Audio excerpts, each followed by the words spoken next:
Ever wondered what it truly means to love yourself? How can we cultivate self-love in our lives?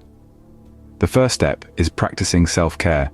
Now you might be asking yourself, what exactly does self-care entail?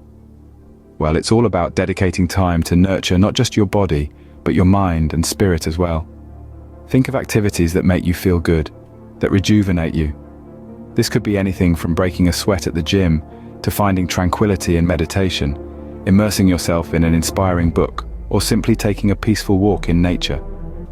Each of these activities, in its own way, contributes to your overall well-being. But why is self-care so crucial, you may ask? Consider this. Your body is like a vehicle, carrying you through the journey of life. If you don't maintain it, if you don't fuel it with the right energy, it won't be able to take you where you want to go.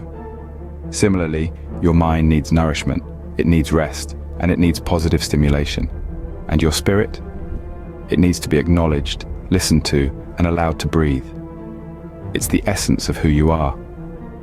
In essence, self-care is not just about pampering yourself.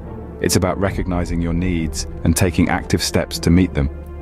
It's about putting yourself first, not as an act of selfishness, but as a fundamental tool for achieving your personal goals. Remember, your body is your vehicle in life. If you don't take care of it, everything else becomes harder to process. Moving on to our second tip, let's talk about the power of words. How do you talk to yourself? It's time to change your inner dialogue. The thoughts that you dwell on and the words you use to address yourself can dramatically shape your reality. They're not just idle chit-chat in your mind. They're the story you tell yourself about who you are, what you can do, and what you deserve. Think about it. How often do you catch yourself being your own worst critic? Maybe you're saying things like, "I'm not good enough," or "I can't do this." But what if you could flip the script? Instead of being your own harshest critic, you could become your biggest cheerleader. Let's try replacing those negative thoughts with positive, compassionate affirmations. Instead of "I'm not good enough," tell yourself, "I am enough, I am capable, I am deserving." You see, words are powerful. They carry energy and they shape our perception of reality. And like everything in this universe, they follow the law of attraction. The more you affirm something, the more you draw it towards you. So if you tell yourself positive, uplifting things, you're more likely to attract positivity and success into your life. Always remember, you are worthy of love and respect, simply by being who you are. The last but certainly not the least, let's focus on setting healthy boundaries. Can you say no when it's necessary? Now that might seem like a simple question, but the truth is, it's often a challenging task for many of us. Why? Because we've been conditioned to please, to accommodate, to keep the peace. But here's the thing. Prioritizing our emotional well-being and setting healthy boundaries is an absolutely crucial part of self-love. So what does setting healthy boundaries look like?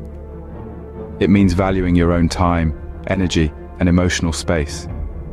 It means not allowing others to overstep or take advantage of you. It means being clear about what you will and will not accept from others. And most importantly, it means having the courage to say no, even when you fear the possible consequences. Setting boundaries is not about closing yourself off from the world. Rather, it's about creating a safe space for yourself, where your needs and feelings are respected. It's about acknowledging that your well-being matters and taking the steps necessary to protect it. It's important to understand that setting boundaries doesn't mean you're being selfish or uncaring. On the contrary, it's about self-preservation. It's about recognizing that you can't pour from an empty cup. You can't truly be there for others if you're not first there for yourself. So how do you start setting these boundaries? Begin by identifying what drains you, what makes you feel uncomfortable or disrespected.